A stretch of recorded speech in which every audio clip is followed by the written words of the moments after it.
Esther फारस की रानी थी, यहाँ तक कि उसका पति राजा क्षयर्ष उसके रहस्य को नहीं जानता था। एस्तेर यहूदी थी। एस्तेर का रिश्तेदार मोर्दकै महल में कार्य करता था और उसकी देखभाल भी करता था। राजा क्षयर्ष के सलाहकार हामान ने एक बड़े इनाम को प्राप्त किया। वो बहुत घमंडी था। मोर्दकै के सिवा हर कोई उसके आगे सिर झुकाते थे। हामान अपमानित हुआ।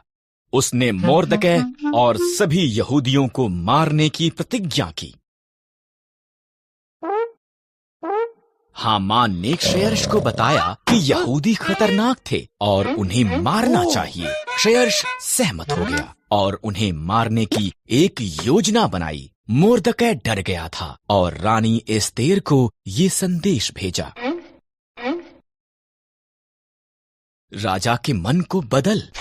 मोर्दकै ने कहा, अगर मैं उसके निमंत्रण के बिना जाऊं तो वो मुझे भी मार देगा। एस्तेर ने जवाब दिया, शायद तो इसी पल के लिए रानी बनाई गई थी। मोर्दकै ने कहा। एस्तेर साहस के साथ ये प्रयास करने के लिए सहमत हुई। वो सिंहासन के कमरे में गई। राजा क्षयर्ष उसकी सुंदरता से चकित हुआ और उसे अंदर निमंत्रण दिया। क्या हम हामान के साथ रात का खाना खा सकते हैं? उसने पूछा।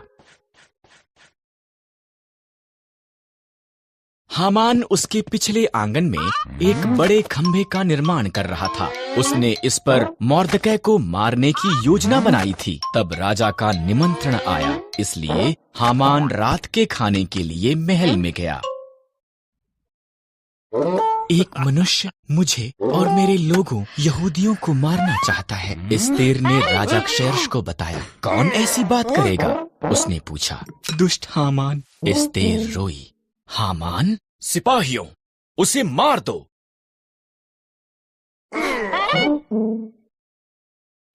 इस तरह हामान उसी खंभे पर टांग दिया गया जो उसने मोर्दकै के लिए निर्माण किया था। एस्तेर के कारण यहूदी बचाए गए थे। उन्होंने एक बड़ा त्योहार मनाया जिसका वो आज तक भी